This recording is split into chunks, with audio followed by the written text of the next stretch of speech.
YouTube. Hey, Adventure Possible, welcome to this week's adventure. And we are coming to you from a very special spot in Springfield, Missouri. That very special spot is Fire Station number 11. And we have the assistant chief and an equipment operator that have graciously given me permission to come in and talk to them and interview them. And we're going to be looking at some fire trucks, a big engine, and a big old ladder truck.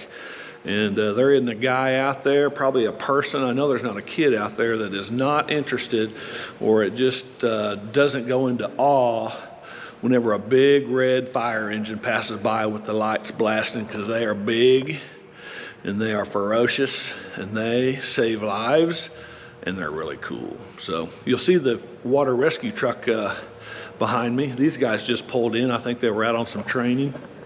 There's their boat and their rig. But let's walk around this truck real quick. We'll go meet David and Olin. David Allday is equipment operator, and Olin Moreland is assistant fire chief here in Springfield. So here we go. We'll dive into that, because look how cool and shiny that is. Got a little bit of radio chatter in the background, but that's all right. These guys could get called out at any minute. If they do, we'll get out of their way. So, all right, there's David and there's Olin. How's it going? David, how are you, sir? I'm doing well. Equipment operator all day for Springfield firefighter. Olin, assistant fire chief Moreland, and both of you guys are in Springfield, obviously. David, how long have you been with the fire department? I've been on just over 11 years. 11 years. Olin, how about you? Just under 20. Just under 20. Yeah. All so right. Getting a little bit closer there. All right. Well, I appreciate the opportunity and letting me come by and doing this for Adventure Possible. We try to do as many cool things as possible and have a lot of fun. And when this entered my mind the other day, when one blew past me with the lights on, and I had to pull over, you know, and just watched it go by, and it just looked cool. So that's what gave me the idea. So I tell you what, David, you are the engine driver. Is that correct? That's correct. So you are responsible for this bad boy when you guys get called out. So you want to give us a tour of this thing? Yeah. Tell us all about Absolutely. it. We'll start wherever you want.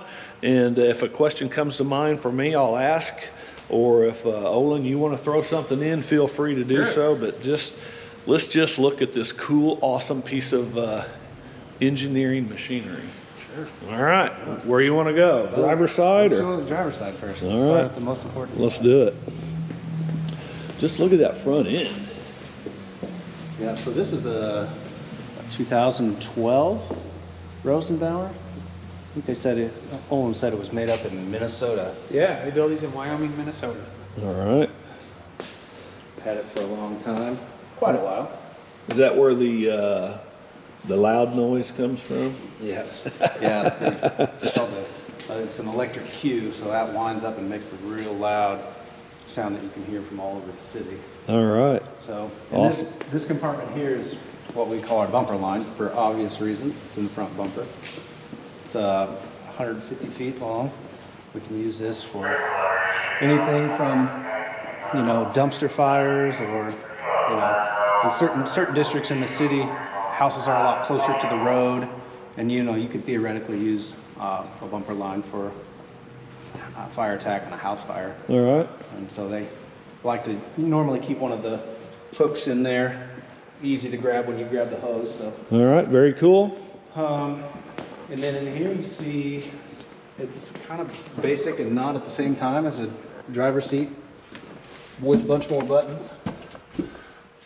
So that basically controls the lights and tire chains, and mostly I'd say those switches over there are for lights, emergency lights, and then scene lights on the outside.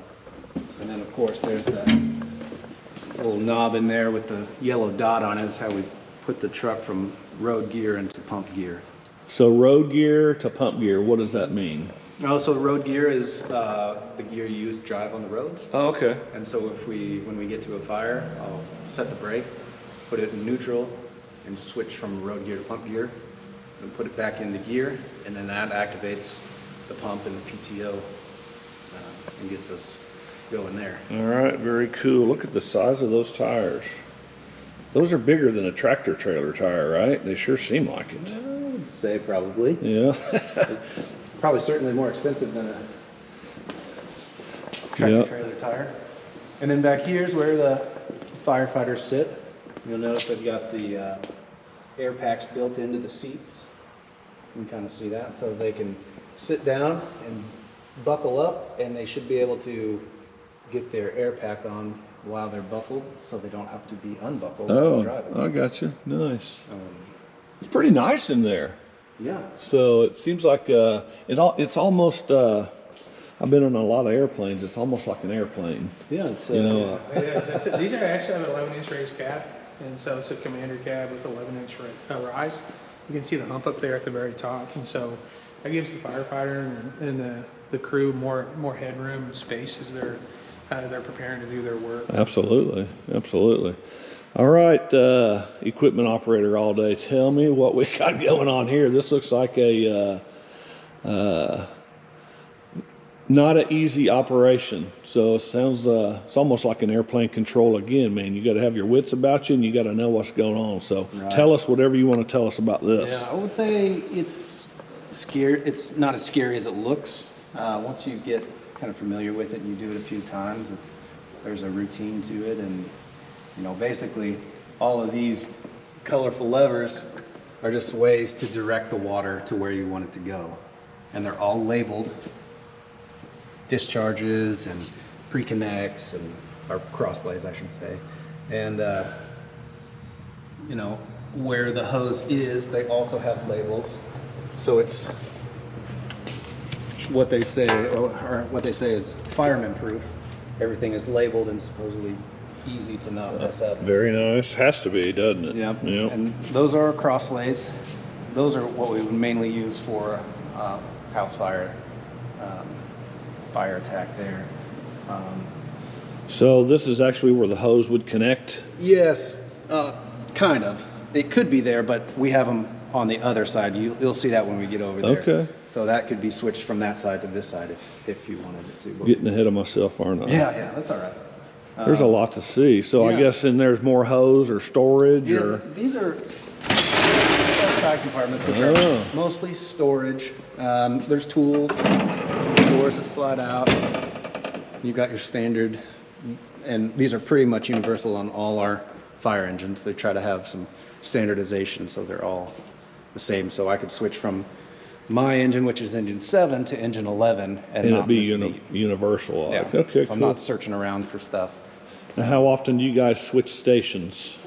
The firefighters will switch stations a little more often, since there are more firefighters, and we have what we call priority staffing. So certain stations in busier districts, if they're short-staffed or they have a low staffing and we have an extra, we will send our extra guy to the busier district. I gotcha. So those guys travel a lot more than me as an equipment operator. So.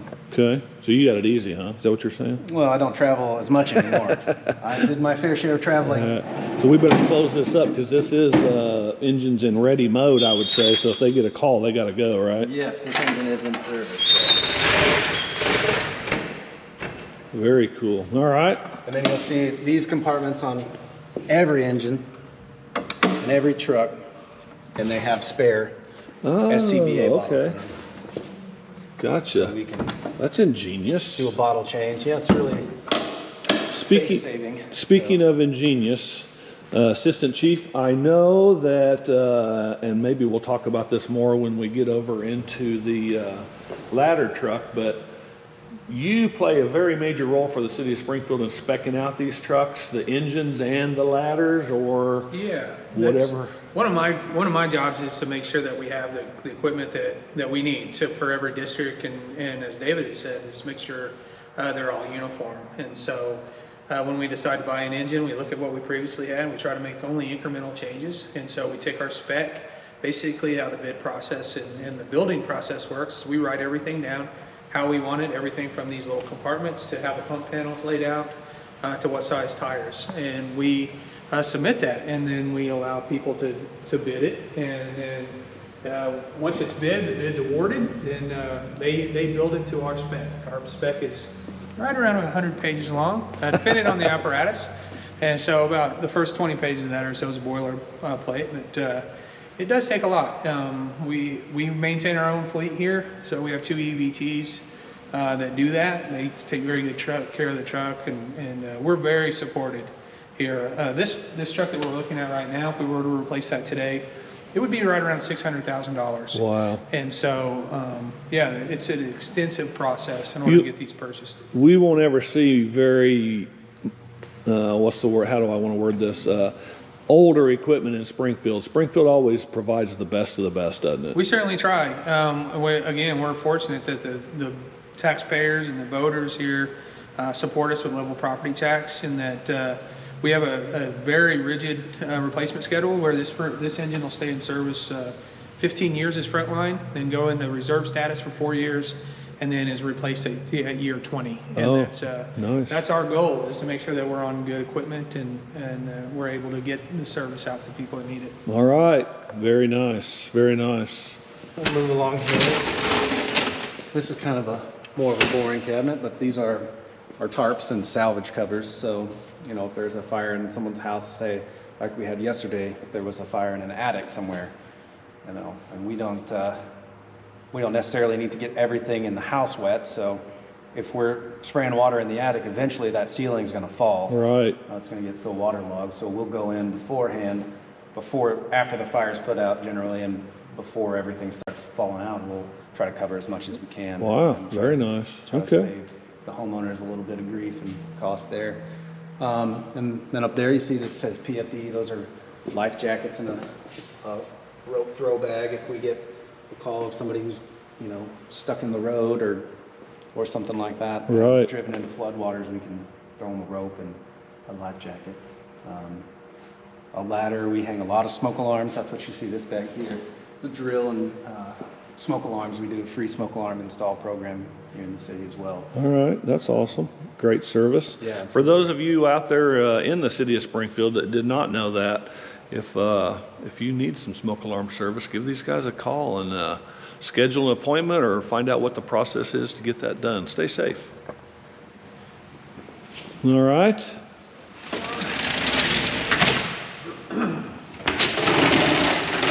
Kind of more of the bigger equipment that we have on the engine. This is a chainsaw, obviously. Pretty self-explanatory. I mean, we can cut wooden doors and, you know, holes in a wall if we need to, or even if we have an ice storm and there's trees in the road. I think that's where a lot of the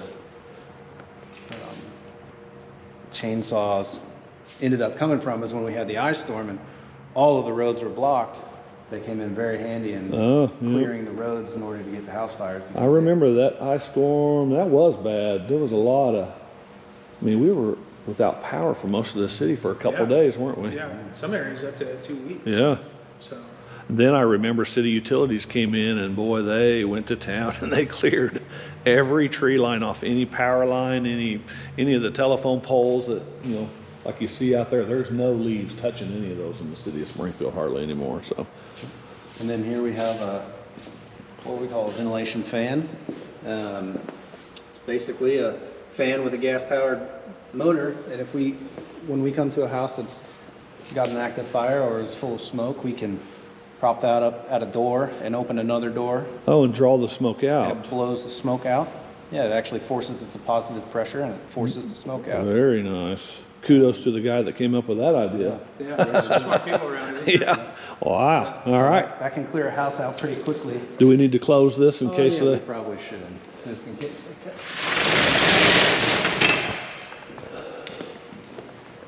Couple compartments back here. It's kind of a secret one. Secret compartment. Yeah, so this one may be the smallest looking, but holds the biggest pieces of equipment. So this is where we keep our ladders and our long pipe poles.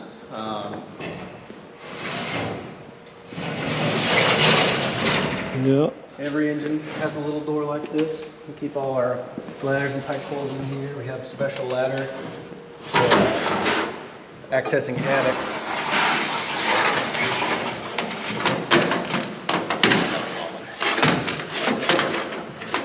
Goodness. So this is a special ladder we use to enter attic spaces, you know, because sometimes they are Oh, yeah. just about a 12 by 12 hole in the ceiling. So we can't get a big ladder in. It's easier to carry into a house, one that folds up. Home builders ought to provide one of those in every new house. They really should. wouldn't that be Why cool? wouldn't they, you know? Absolutely. That is cool, though.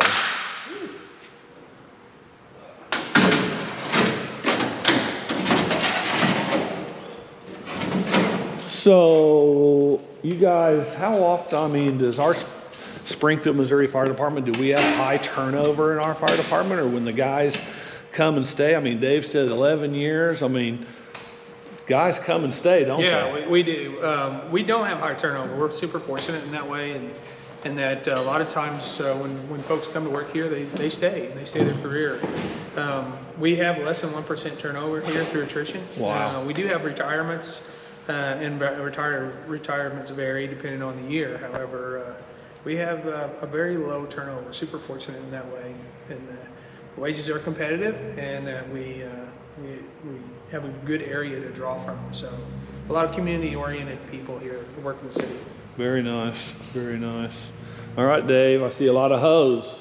Yes, this is our main storage area for our hose. We have a couple different hoses in there. We've got our 2.5-inch hoses, which would be for larger fires, larger volumes of fires, larger buildings, say, where you need more water on the fire faster.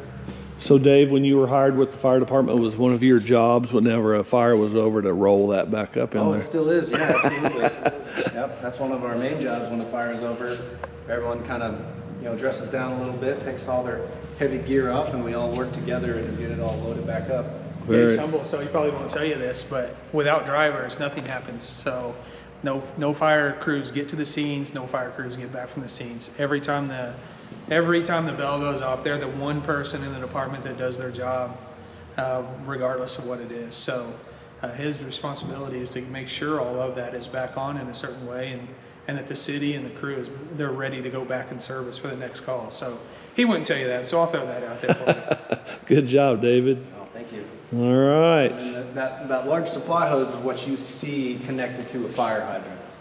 So there's Oh, I see, yeah. we keep a rope right here hooked to this. That way you can grab this whole thing and pull it, and that right there is what connects to the fire hydrant. All right, very And cool. there's a hydrant wrench that we keep inside of it, so we don't. Yeah, it'd be crazy to get to the fire and go, hey, who brought the wrench? Right. Yeah. Absolutely. I bet it's happened, so that's a good I'm idea assuming there. That is a result of, at one point in time, somebody not having one. All right. So, have one all the time now.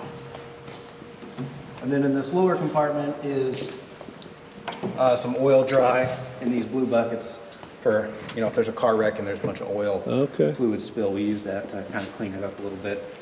There's some foam, some AFFF foam, in case there's a large like flammable liquids fire, we can use that. All right. I'm going to ask Assistant Chief here a question, and the reason I'm going to ask him is because I actually asked the question on a little pre-walkthrough here, and I love the answer and what they're doing. So, Olin, if you don't care, what is this yellow hose? Yeah, this is our climb event hose, and so one of the things about having this hose on here is its ultimate purpose is to reduce firefighter exposure to the carcinogens and byproducts of diesel exhaust when they start up. And so most people don't recognize that firefighters get cancer at a much higher rate than the average occupation. So this is a little step toward that. So anytime that this truck is fired up, that exhaust is captured and pushed outside. Actually, there's a receiver inside the truck that tells when the fan and everything to come on. when the truck returns from service or out and about, the fan automatically kicks on and starts up the climate vent, and that way, again, we can reduce the opportunity for people to breathe in that exhaust and the paraffins that are inside the diesel fuel exhaust. So this is something that we're proactive here in the city for. We're learning as we go more and more of the harms of doing firefighting as an occupation. So this is a small step toward health and wellness. Awesome, awesome. I love that answer, and I love that you guys are taking that serious for these guys that are putting their lives on the line. I mean, most people run from danger. Firefighters and police officers and military run towards danger. And without them, we'd be in a lot of trouble, folks, a lot of trouble. So when you see them, buy them lunch, say hello, pat them on the back, say thanks, just like a veteran, just like a veteran. All right, Dave, what else, buddy? Continue on our journey. We have, this section has our appliances and, you know, hose fittings if we need to. Perhaps we need to make a larger hose, a smaller diameter, we can use a reducer, or you know, if we have to, for whatever reason, couple two male hose ends together, we have double female adapters here. We have extra nozzles, and then this is our foam proportioner, and that's what we would use in that bucket of Oh, yeah, back okay. there. So that's what that's for. And then these are our high-rise packs. So Springfield doesn't have a whole lot of high-rise buildings compared to other. And what's a high-rise pack? I mean, I know what a high-rise building is, but what's a high-rise pack? Right. So it comes into use in these buildings that have standpipes, which is a piping system that runs from the bottom of a building to the top and has hose outlets as it goes. So we don't have to stretch 1,000 feet of hose from our engine. We can hook up to this standpipe and pump water directly up to where we need it to go.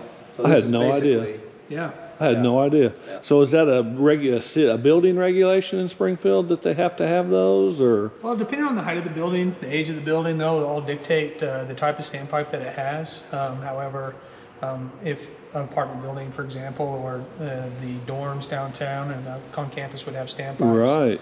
We carry a 2.5 inch. It's called a Denver load specifically. For one, 2.5 inches has less friction loss, so the pump pressures don't have to be quite as high. But yeah, that way the fire crews, when they arrive, they don't have to stretch all the way up. That is so cool. All the way up to whatever the fire floor is. They can carry this hose, hook to the equipped building, and then go from there and fight that fire. Another genius innovation I didn't even know existed. All right, equipment operator all day.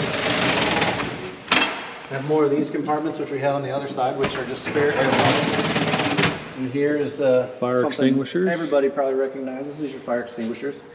3 different kinds. We have 2 water cans. They're just full of water. This is a dry chem or an ABC fire extinguisher, which has a powder that I'm sure you've seen if you've seen a fire extinguisher that is discharged. And then we have a CO2 extinguisher here for fires that we wouldn't put water on, or we don't want a bunch of dust on, say for maybe electrical fires in computer rooms and stuff like that. So like, what's the best fire extinguisher to use, like if there's a car fire, like in the battery catches on fire, actually catches on fire? Is that a regular fire extinguisher? Yeah, we'll probably use an ABC extinguisher that lays down a blanket of that powdered chemical that does a pretty good job of extinguishing most types of fires. Okay, that's cool.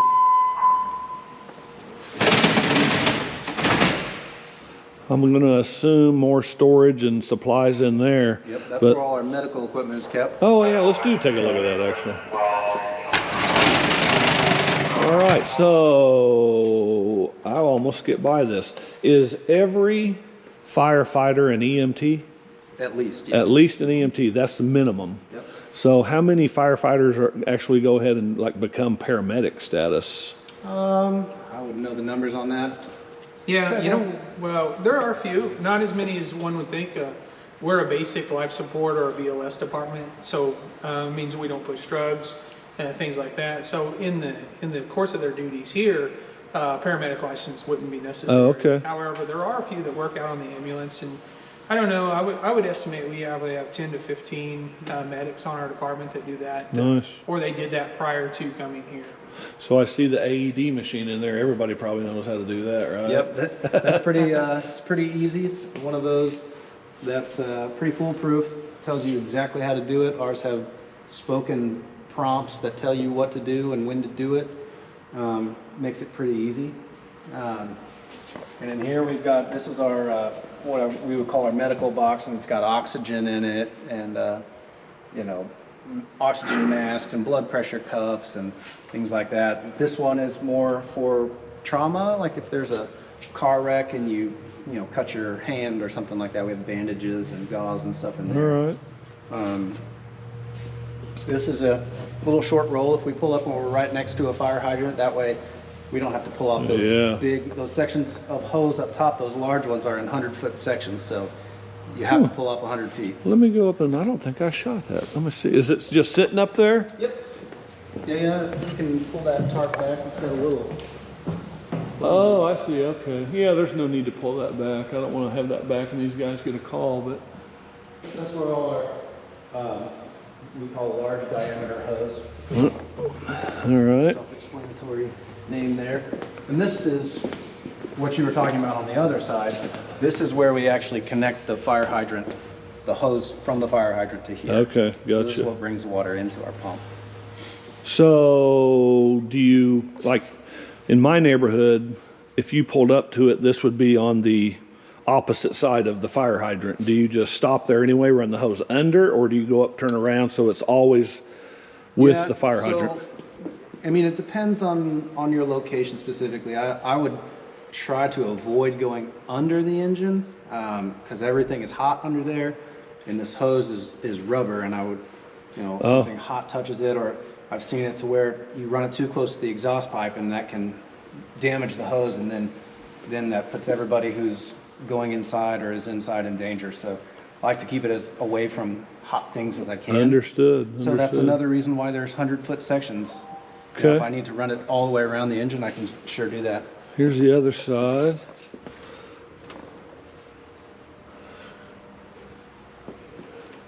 David, would it be possible to like turn on some red flashing lights so these guys can see? You don't need to sound the siren, but Sure, how about yeah. cranking on some lights and giving us a little light show? So what you'll notice too is when I flip this switch, it's going to kick on what Olin was talking about earlier, is the Plima vent system.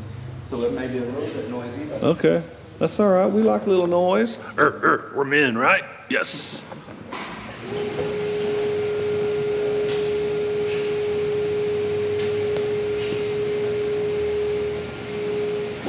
Now, who just doesn't think that's just cool? We thought it was cool since we were little guys. Now we're big guys, old guys, medium-aged guys, and it's still cool. Check that out. That thing is lit up all over the place. it's hard not to see. That's certainly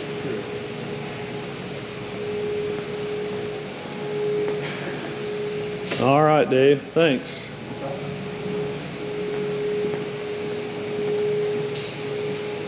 All right, so there is the tour of the engine. Now we're getting ready to take a look at this big bad beast of a machine. And Olin, just so you have a heads up, I may have to do a battery change shortly. Sure. But I'll let you know, and it'll be fast and quick. So I tell you what. No worries. Let's talk about the ladder truck. What in the world do you want us to? I hear you got about 2 years of your life invested in this thing. Yeah, these trucks take a long time to build, and I'm fortunate in that I get to be the VCO for these, the vehicle operations guy, and so I get to start from scratch. This is one of my builds. This is a Rosenbauer 2020 Rosenbauer Commander mid-mount platform. This truck is built, as the other engine is, in Wyoming, Minnesota. It actually starts there, and then it goes down to Fremont, Nebraska, where they build the ladder piece by piece, and then it goes back to Minnesota after that, and that's where they finish it up. They do the paint, they build the bumper, so every little thing. As you can see, it's a Commander cab on Rosenbauer chassis.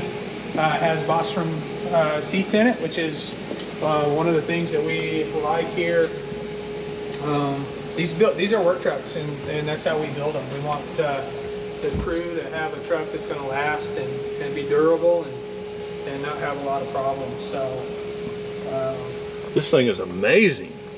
this thing, it's amazing how well it drives. It drives like a car. It's powered by an X15 Cummins diesel engine. It's got an Allison transmission sitting behind that. It sets on 425 tires, which are pretty big tires.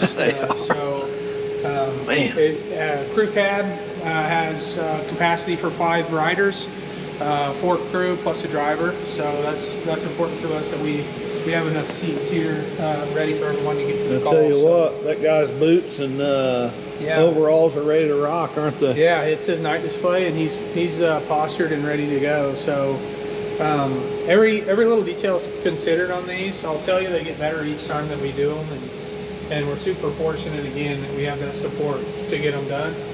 This is one of 3 trucks with wireless headsets apparatus here. It's again, as technology evolves, and we try to evolve with that, but not getting too tricked out to where we got so much stuff we can't maintain it. So Well, everything is, there's no extras. Everything is used, right? everything is used, you know, and again, the details are all considered. If you notice, even the pedestal here on the turntable, it's on the driver's side or the left side of the rig. That way the driver is oriented down the side of the aerial to the platform as they're watching the crews work, and so we want to make sure that we're consistent with our other apparatus. Whenever they get on that pedestal, it's the same. So this is a 5-fly steel ladder. Total weight of this rig is about 83,000 pounds, which takes a lot. It takes a lot to get that moving. So down what road. was the motor again? It has an X15 Cummins diesel engine. Cummins diesel, Allison So, transmission. Yeah, you'll find that most fire trucks are powered by Allison transmissions, and so almost every engine has that behind it. Right now, there's only 2 engines for fire trucks, and that's Detroit and Cummins. And so we have a lot of Cummins diesels here, both the ISL 9 and then we have 2 X15s. It reminds me, this would be a good opportunity for a man grunt. Yeah. Cummins, Allison, all those good men things. Yeah, that Cummins color is same color as the truck here. So Yeah. this just terrific technology here. If you look at all these controls, these are all electronic valves going across here. And the reason we have electronic valves on this truck is because we have a small pump mod here, so we don't have a lot of room. This has a Series 100 pump that puts out about 2,000 GPMs. 2,000 gallons per minute. That is a lot of water. On a single stage pump, so that's a lot of water. David and the guys, they get that stuff out. Everything here. The only thing that's not electronic here is this tank to pump, and that's actually an aircraft cable valve here. So generally they're push and pulls. Like over there, you'll see they're direct linkages. On this apparatus, they're electric with cables instead of direct linkages. So just a little bit of a difference. We take a look at this. This truck, you'll see it has slam doors, so we call them. So they open up to provide as much room. There's less compartment space on an aerial like this than there are on an engine company. So you'll see a little bit different configuration and how their stuff is laid out. Typically, this is the fire side. The other side is the rescue side, where they have their equipment on that side. So, All right. air bottles and such are in there. Even little details like that, as we were talking earlier, this light comes on when the truck goes in reverse. We have to pick the color from the lens to the flange and decide when all those things come on. So one of the things that people don't realize is the fire departments and a lot of people have moved away from somewhat of generators. This actually has an inverter on it that provides plenty of shore power to run saws and fans and lights. Nice. And things like that. So this also has a transverse. It's called a transverse compartment, which goes from one side to the other. That's why they put all their little hand tools on this apparatus. That's a rip bag, which is only deployed if we really have a bad situation here. We have a rapid intervention team that's assigned to every fire, but that's a piece of their equipment that they would stage with. So This aerial, as I see the outriggers here, this has an H-jack system. Jack spread is about 18 feet. So on each side, we would have the jacks come out 6 feet. The truck is about 101 inches wide. And so that gives us, you know, right around 18 feet jack spread, a little bit more, but nonetheless, pretty close. So that 100 up there on the ladder is how That's how tall the ladder is. 100 feet, 10 it's 10 100 feet stories. range, right. That's a 5-fly steel ladder, as I mentioned earlier, with a platform. So, yeah, you can.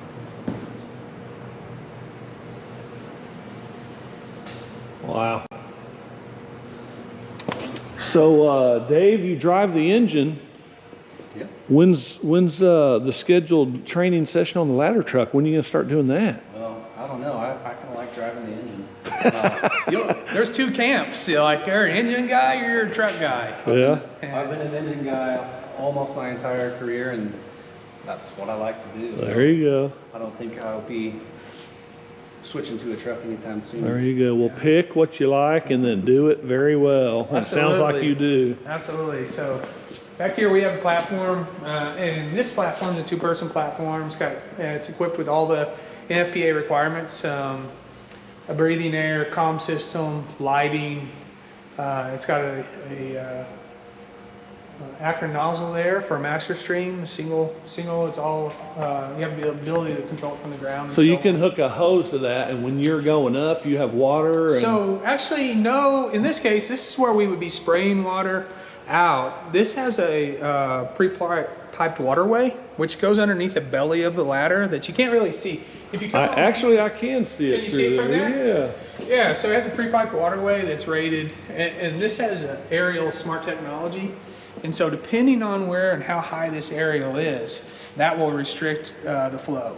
And so it eliminates the opportunity for operator error or catastrophic failure. So, which is not a bad thing, having that. So there's a lot of parts and pieces to this. I'll show you real quickly. This is the panel that they use to set the rig up. And so the outriggers, like I said, it's an H-jack system.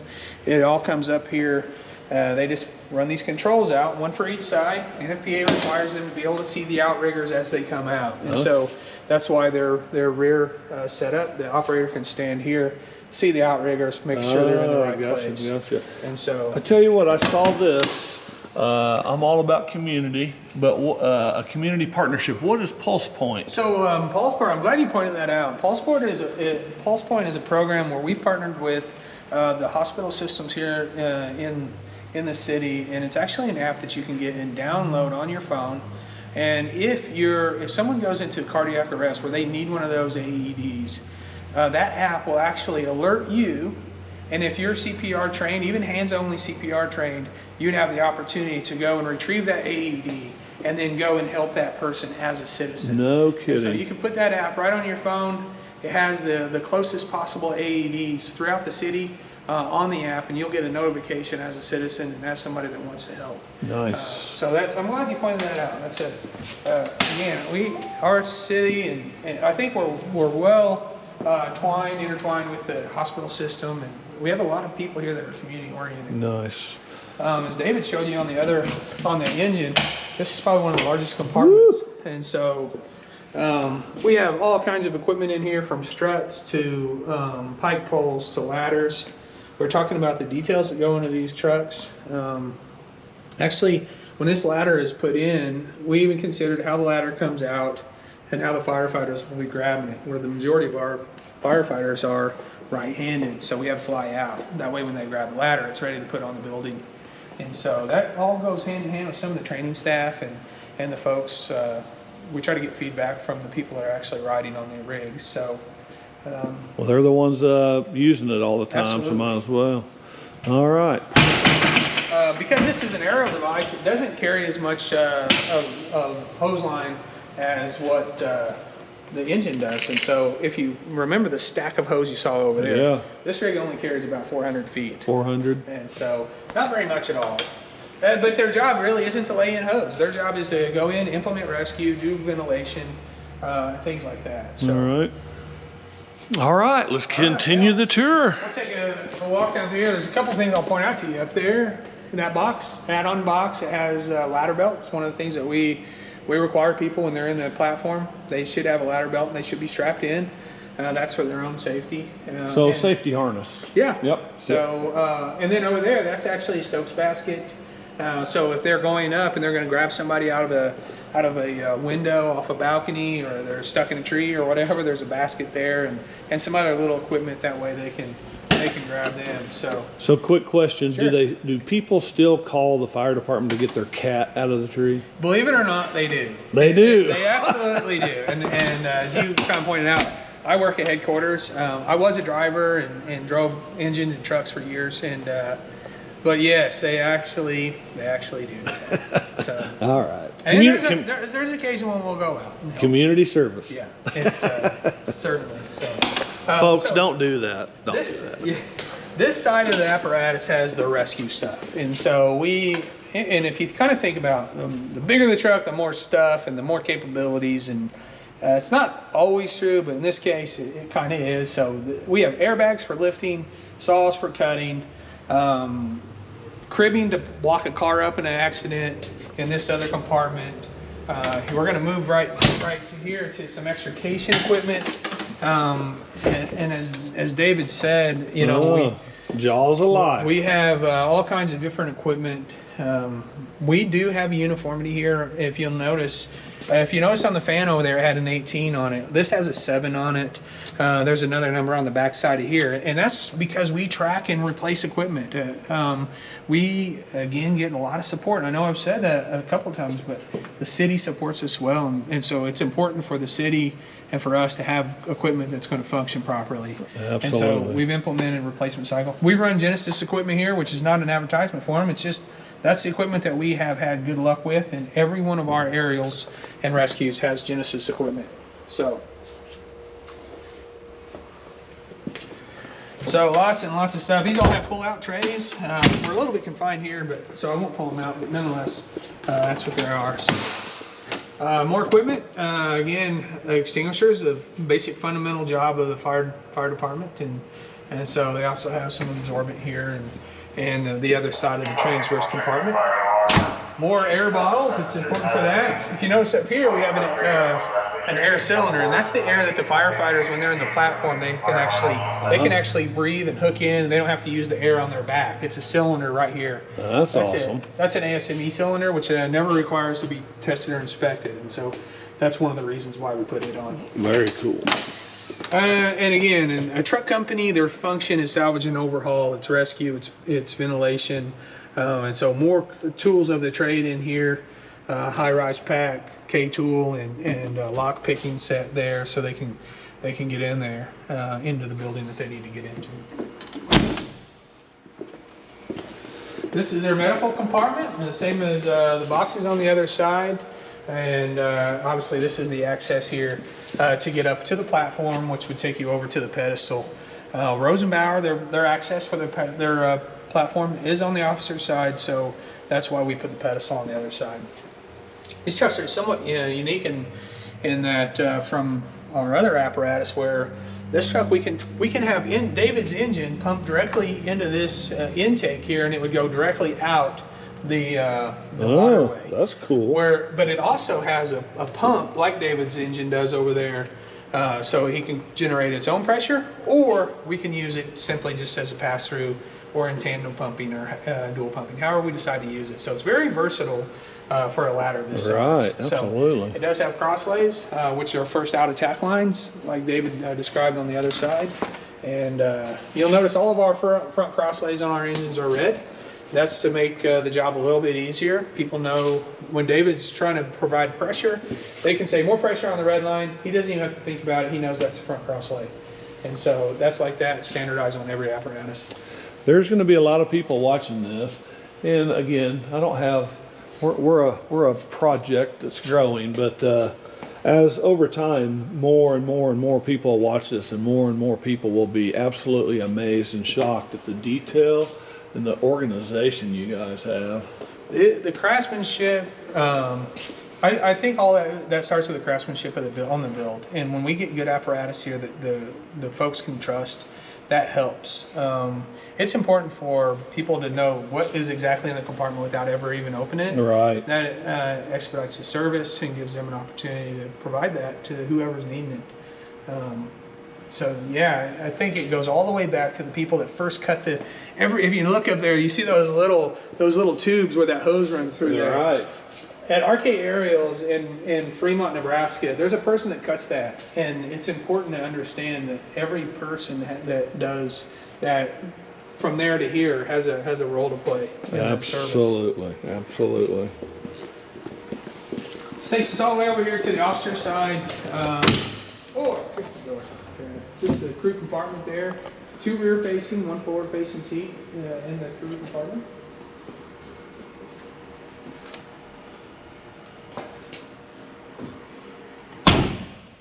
And then up here to the officer's side, you can see their iPad where he's logged in. Again, he has a jump seat. Accountability tags are all in place. The accountability tags are there so the officer on this rig knows exactly who's sitting behind him. They go on scene, the incident commander will know that as well. So That logo is cool. That's one of the little niceties that we put on all the new apparatuses we started to build them. We're very prideful in our department, and It shows. I don't know any of those guys, but my hat's off to Chris, Dustin, and Tyler there. Give them a little shout out. Dave, you know how to turn the big, shiny red and blue lights on this thing? Well, I'm sure I could probably figure it out.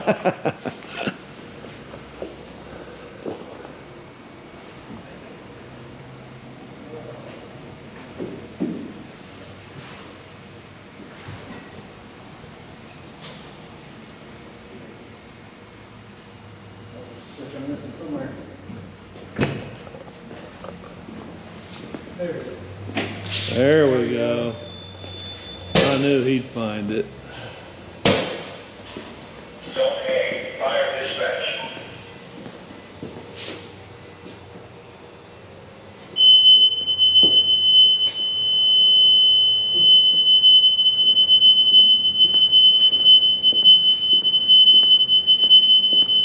All right, thanks, David. That's pretty cool. I tell you what, I saw a room back there. Can we go back to that room and where all that gear was? Yeah. You know, one of the things that we've tried to do here, and Chief Pennington, our fire chief, and he's been super supportive of this, is making sure that we have 2 sets of gear for every firefighter that works here. Oh, nice. And so whenever he became the chief, he implemented second set program. And so in the second set program, every firefighter that works for our department, and they have 2 sets of gear that's made specifically for them. And so this is the offgoing crew here. And so if they're not on duty, their gear is stored here. But if you see these bags up here, they're all labeled with their names and whose gear is in it. And so every person here has a bag. Every person has 2 sets of gear put in the bag. That way when they go out on a fire, they can come back and wash their gear in this giant wash machine that's right next door to us. All right, let's look at that too, actually. And they're a little bit cleaner. And again, they're not soaking in the byproducts of the fire that they were just in. Right. They have that chance to wear good, clean gear. All right. So Big, giant washing machine. So here's a giant wash machine. These are actually brand new to our department, and this model is. When this station was built, we had them put here. You know, the council was good enough to us to give us money to replace them all, to make sure they're up to date. And as we're going through and we're building new stations, every station will have an extractor in it. Again, these guys go to a fire, they come back, they can take that gear off, they can put it in the washer, they can put it in their second set, get that gear dried and clean. That way when they go to a medical call or they're going on a car wreck, they're not wearing dirty gear. Very nice. Which is soaking into Very them. nice. So Looks like you guys recycle too. That's good. we do. I see it. And the crew does that. They're the ones leading the charge on that. All right. Well, I tell you what, I don't even know I didn't ask to do this, and if you say no, it's totally fine. Can we run through like the station itself real quick, and then we'll just wrap this thing up if you're okay with that? Yeah, we'll take a look and see what the crew's doing. We don't want to disrupt them. No. Anything like If that. they're busy or they're So- training, then tell me to just Oh, they look like, So we're working at their lunch hour right Oh, now, and so okay. one of the things we try to make sure is we don't interrupt the crew while they're on break. nope, I don't even want to go in there then. Let's not even do that, but We would be happy to give you a station tour another day. no, totally fine. I want to respect their time for sure. So, well, equipment operator all day, thank you so much. Thank you. Assistant Chief Borland, I appreciate Absolutely, it. we're glad that you decided to come out. This was fun. This was absolutely fun, and we got to see some awesome equipment. We got to see how a great city supports their fire department, their firefighters, and their chiefs, assistant chiefs, equipment operators, and their, you know, just the staff that gets those calls and are on scene to help save those that are in danger. Car accident, home emergency, whatever. So when you see your local firefighter, give them a thumbs up, honk at them, wave at them, pat them on the back, and thank them for the job that they do. So we'll get back home, we'll bust out the board, we'll wrap this session up, and then we'll do it all again next week. Appreciate you. Blessings to you. All right, guys, we are back. I tell you what I've decided tonight. I need a set. And I am going to transform a part of my TV room, I call it, where my big screen is and where I watch football and baseball and the World Series tonight, game 2. I'm going to transform that into a bust out the board center, because I know this isn't very good light, and you get to see my chips in the paint where we've moved furniture several times and run into the corners, but it's our house. We've lived here for over 20 years, so we love it. It's gonna have nicks and scratches and bruises just like we do. So, but I tell you what, I'm gonna make a set, and it's gonna be well lit. It's gonna have the Adventure Possible on the backdrop, maybe a few books that I've read and recommend for you to check out and read as we go forward. I may not always talk about them, but they'll be there in the background for you to see. So that is upcoming. I don't know how fast I can get it done, but I will. But I tell you what, I had a blast. I mean, an absolute blast today at station number 11, Springfield Fire Department, with Assistant Chief Olin and equipment operator David. And for full disclosure, David is my son-in-law, and Olin is a friend of mine, and I consider him family. And good dude, very good dude. And I appreciate you, Olin and David, for letting me impose on your day and come do some awesome videoing at station number 11. My brother-in-law was a firefighter, and I say was because he passed away from esophageal cancer. And I think they've changed a lot of things with the fire department since that has happened. And you saw with that exhaust thing, to hook up to the exhaust and vent it out of the building. And they're doing some awesome stuff. I'll tell you what else they did. If I have it here, I think I do in my pocket. In his memory, sorry for the camera there, but in his memory, his badge number was 1394 and his name was Aaron Goddard. And I don't want to get all emotional. I may, but I don't want to. But one of the best dudes I've really ever known. He was the strong, silent type for sure. And after he passed, I got to talk to a lot of his buddies and co-workers, and he always used to have this thing that he'd say, you know what'd be cool is if you ran over there and did that, or you know what'd be cool is if you did that. He was trying to get those guys in trouble and tell them that, you know what'd be cool? So I can hear him saying it today. But anyway, esophageal cancer is nothing to take lightly. So firefighters are awesome. They risk their lives. I'm trying to get this out of here nonchalant like, and I don't know that I can. Oh, here it goes. I did. But they formed a memorial for him in his name, and I think it is a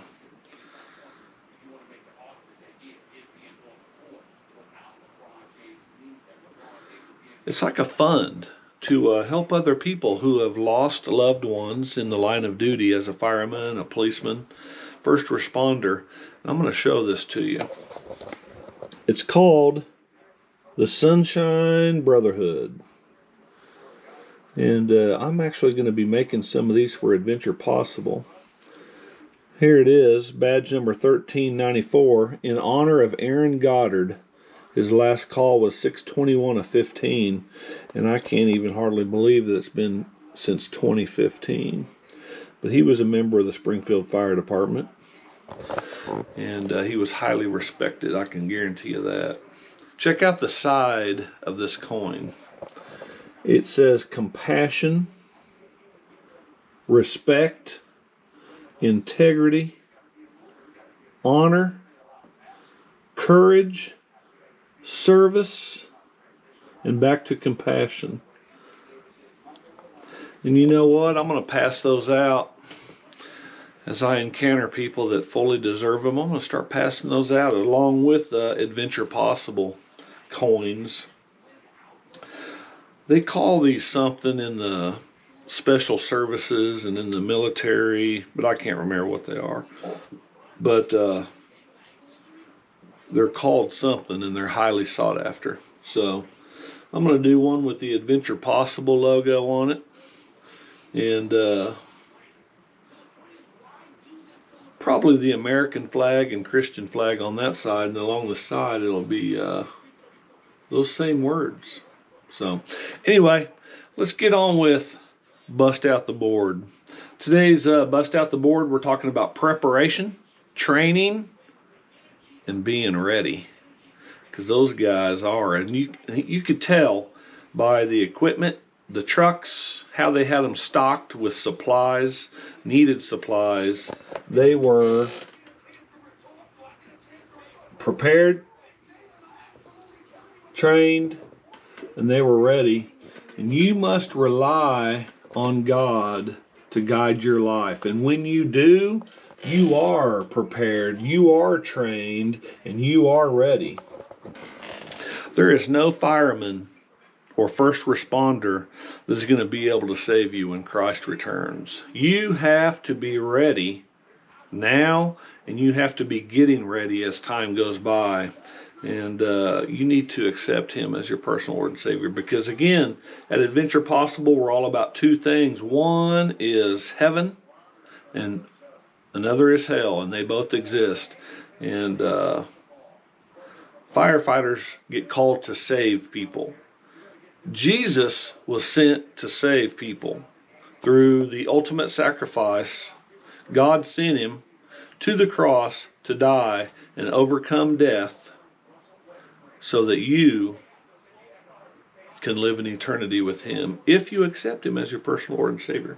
Today's scripture is Isaiah 40:28-31. Let's go to it together. Do you not know? You do now. Have you not heard? The Lord is the everlasting God, the creator of the ends of the earth. He will not grow tired or weary, and his understanding no one can fathom. He gives strength to the weary and increases the power of the weak. Even youth grow tired and weary, and young men stumble and fall. But those who hope in the Lord will renew their strength. They will soar on wings like eagles. They will run and not grow weary. They will walk and not be faint. Come on, man. No more delays. No more delays. God is real. You know it. Down deep, you know it. Quit putting it off. Quit making excuses. Quit delaying what you know you should do. That is, accept him as your personal Lord and Savior. Model his behavior and get baptized. And then lead others to know him as well. You can do it. There is no doubt. You can definitely do it. So, I'm going to send out a special invitation. Again, first of all, give us a thumbs up. Please subscribe. Please share. We are trying to grow subscribers, and we are trying to get men, women, children to accept Jesus as their personal Lord and Savior so that they can inherit the kingdom of God. In other words, so they can go to heaven. But if you're watching this, you're not going to church, I want to invite you on Sundays to come to Glendale Christian Church in Springfield. If you're in the area, you're in Springfield, Branson, there is a lot of people coming to this area to do lots of things. Trout fish, camp, see the sights, go to Wonders of Wildlife. While you're here, look up Glendale Christian Church on Blackman Road. Come hear Dr. Kirshner preach. Unbelievable. And teach you what you need to know about accepting Christ and getting to heaven. So one of these videos, we're going to be talking about doctrine. What I believe, what the Christian believes, and trying to help you along that path that's well lit for you to follow. So, all right, we're going to wrap it up. Hope you had fun seeing those lights. We couldn't turn on the sirens. They would have been loud. And we didn't get a tour of the station because those guys were on their lunch hour, and I wanted to respect them. I looked in the window, and some of them were just taking it easy. And they had been on training most of the morning for water safety and water rescue. So when you see your next firefighter or first responder, thank them, pat them on the back, buy them a gift, send them some pizza to the station. It don't matter, but make sure they know you appreciate them. So, all right, that's it. We'll see you next week.